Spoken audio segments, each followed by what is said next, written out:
안녕하십니까? 저는 이제 37살이 되는 남자입니다. 아내의 새어머니, 그러니까 저에겐 장모님이지요. 제가 잘못된 선택을 한 것을 알고 있습니다.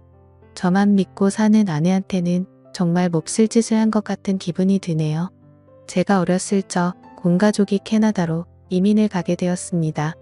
집안 사정 때문에 가게 된 것이니 자랑할 만한 일은 아니겠네요. 아무튼 교민이 많이 없는 곳이다 보니 지역까지 상세히 이야기하면 제가 누구인지 알만한 분들도 있을 것 같아서 혹시 몰라 지역은 비밀로 하겠습니다. 캐나다 북쪽 어디쯤이고 교민 수는 그렇게 많지 않으며 눈이 아주 많이 오는 곳입니다.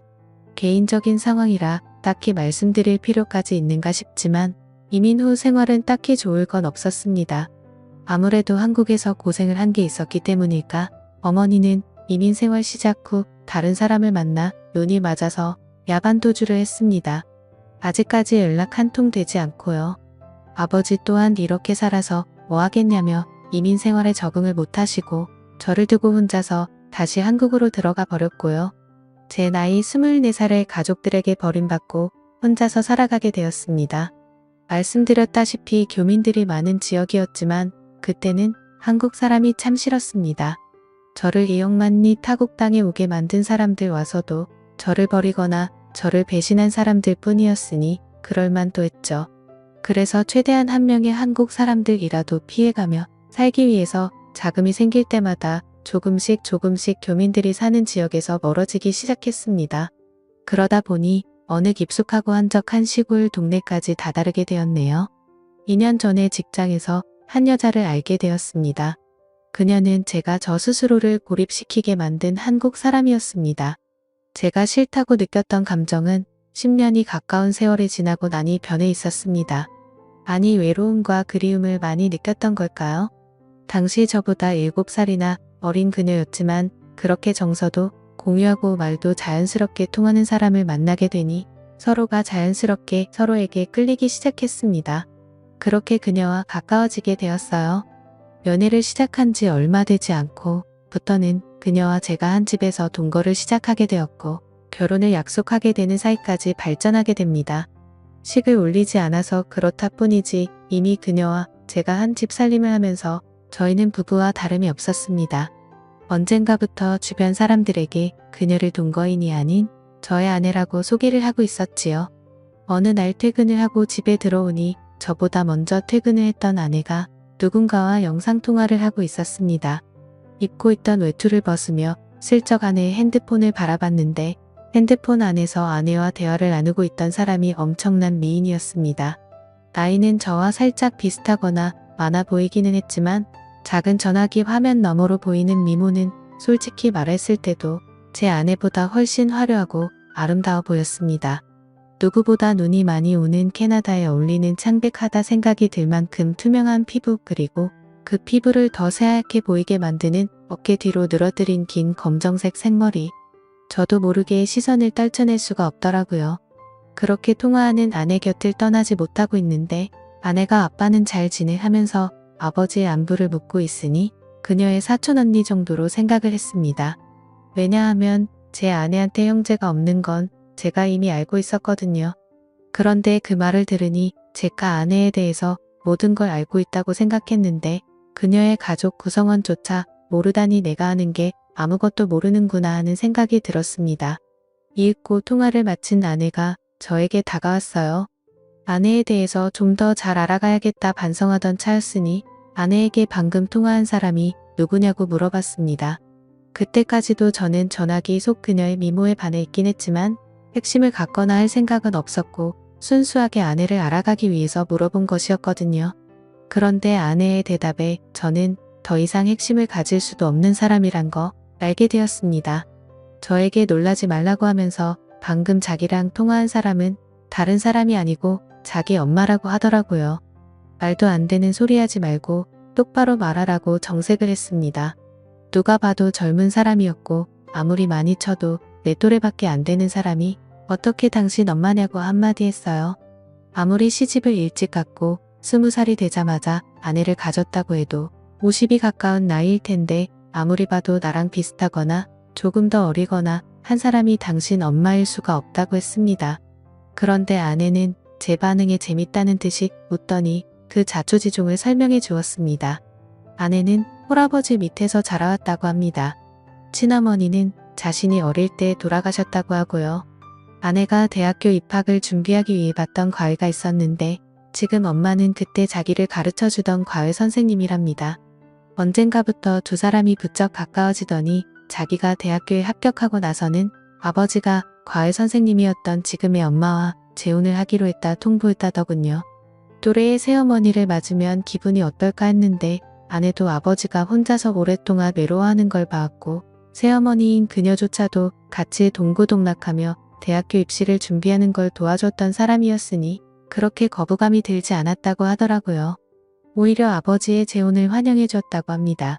그리고 새어머니인 그녀도 아내를 사랑으로 감싸주었고 친구이자 언니이자 엄마로 재혼 후에도 아내에게 지극정성이었다고 말해주더군요. 아내도 저희 말에 우리가 같이 한 지가 벌써 몇 년인데 이런 개인사도 말을 안 했다니 세상 미안하다며 다시 전화기를 들어 자기의 새엄마를 저에게 소개시켜 주었습니다. 작은 핸드폰 너머로 보이는 그녀의 모습은 아까 봤던 대로 정말 아름다웠습니다. 이번에는 먼발치가 아니라 코앞에서 보고 있는데 요즘 핸드폰 화질이 좋다 보니 코 위에 있는 점까지 또렷하게 보이더군요. 그녀가 눈웃음을 치는데 저도 모르게 속에서 뭔가 불타오르는 게 느껴졌습니다.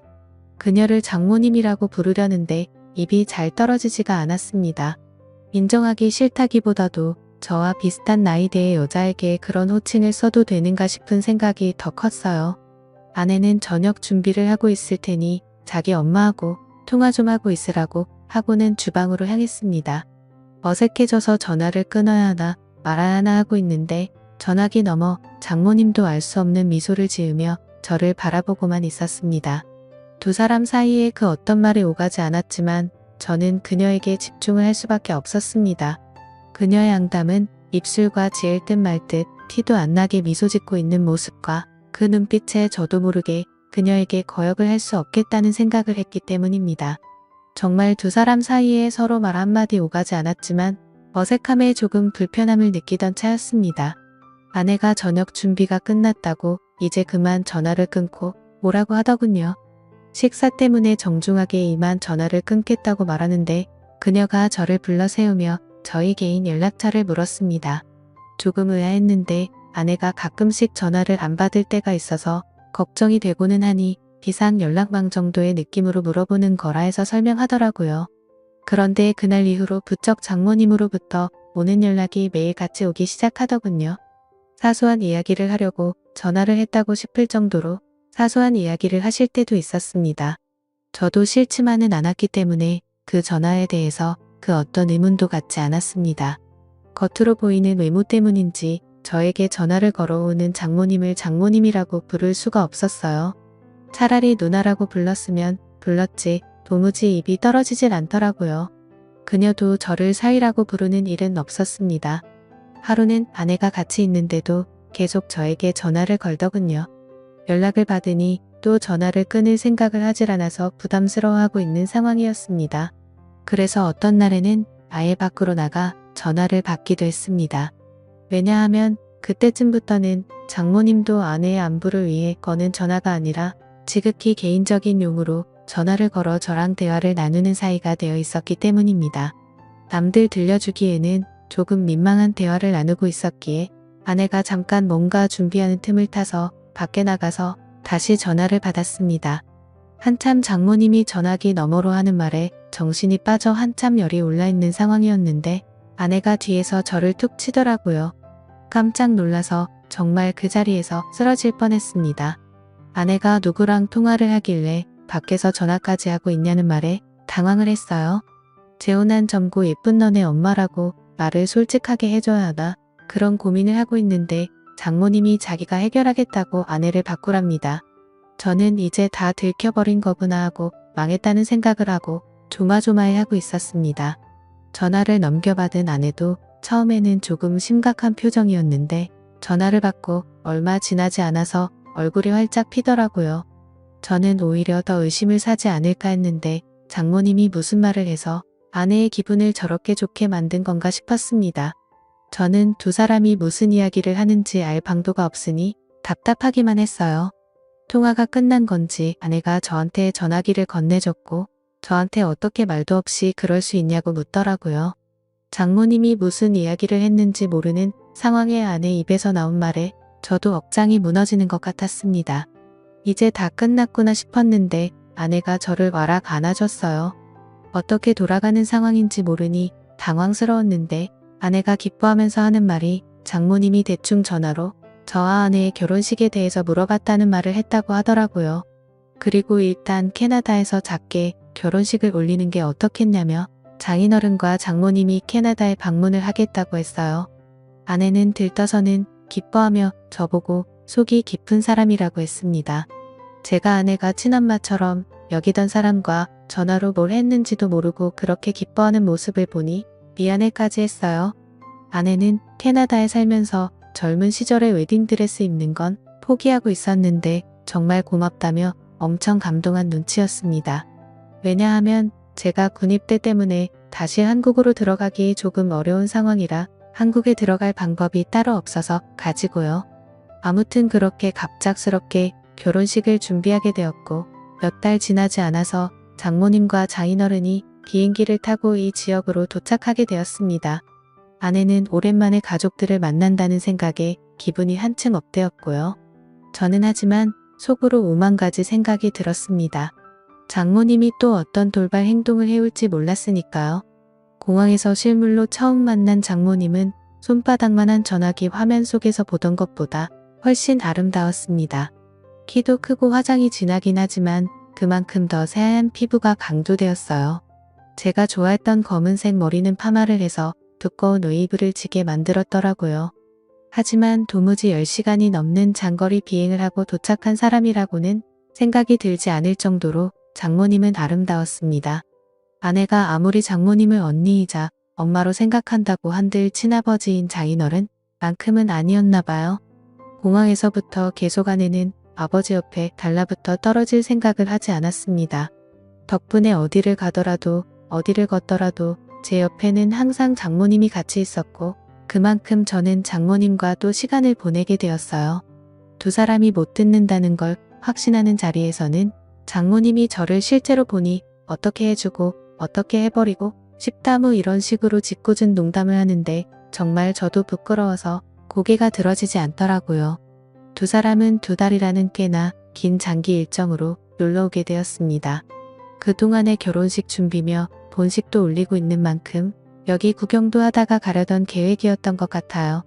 처음 2주는 시차 적응 때문에 아무것도 못하더라고요. 새벽 출근이 있어서 일찍 일어나서 보면 1층 거실에서 창밖을 바라보고 있는 장모님을 매번 마주치게 되었습니다. 물론 집안에 모두가 있었기 때문에 저도 그만큼 조심조심해야 했어요. 장모님도 그걸 아는지 살짝 다가와 제 손을 잡는 건 말고는 아무것도 하지 않았습니다. 그리고 두 사람이 시차 적응이 완전히 끝난 첫 주말이었습니다.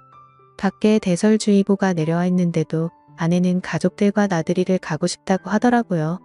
장모님은 몸 상태가 조금 안 좋다고 해서 집에 쉬게 되었고 저는 아내와 장인어른을 따라 밖에 나오게 되었습니다. 차로 한 20분쯤 이동했을 때 장모님한테서 아내에게 전화가 왔어요. 눈도 많이 온다고 하고 혼자 있는 게 조금 무서워서 그런데 그냥 오늘 나가지 않으면 안 되냐고요. 아내가 아쉬워하는 분위기였지만 하는 수 없이 차를 돌려서 돌아오기로 정하려고 하던 찰나였습니다. 아내가 집에다가 저를 내려줄 테니 저라도 집에 있어달라고 하더라고요. 아버지랑 꼭 나가고 싶다고 하면서요. 그때 저는 속으로 그날 무슨 일이 나도 나겠다는 예감을 하게 되었지만 딱히 그러지 않겠다는 말도 하지 않았습니다. 집에 오는 길에도 눈발이 꽤나 날리기에 집에 도착하면 아내가 그냥 나가지 말자고 할 수도 있겠다는 생각을 했는데 그렇지 않았어요. 정말 저를 내려주고 두 사람은 다시 출발하더라고요.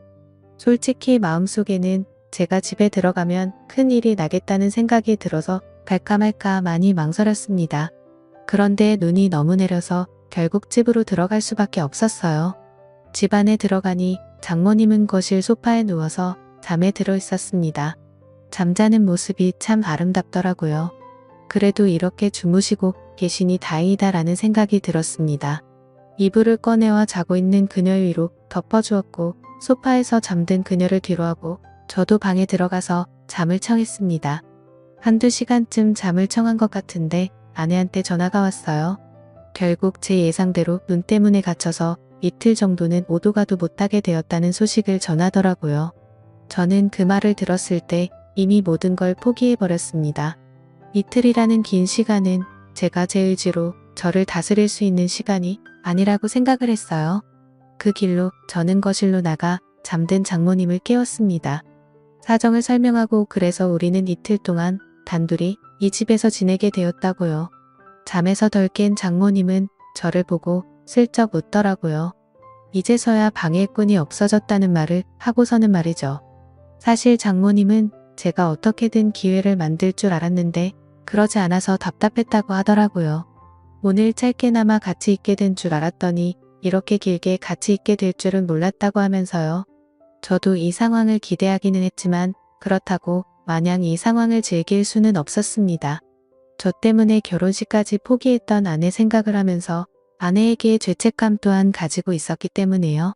그래서 제 옆에 너무 가까이 붙는 그녀에게 너무 가까이 서 계신 것 아닌가요? 라고 말을 했더니 그녀가 제 입을 틀어막으며 오늘만큼은 장모님이 아니라 그냥 누나가 하고 싶다고 누나라고 불러달라고 하더라고요.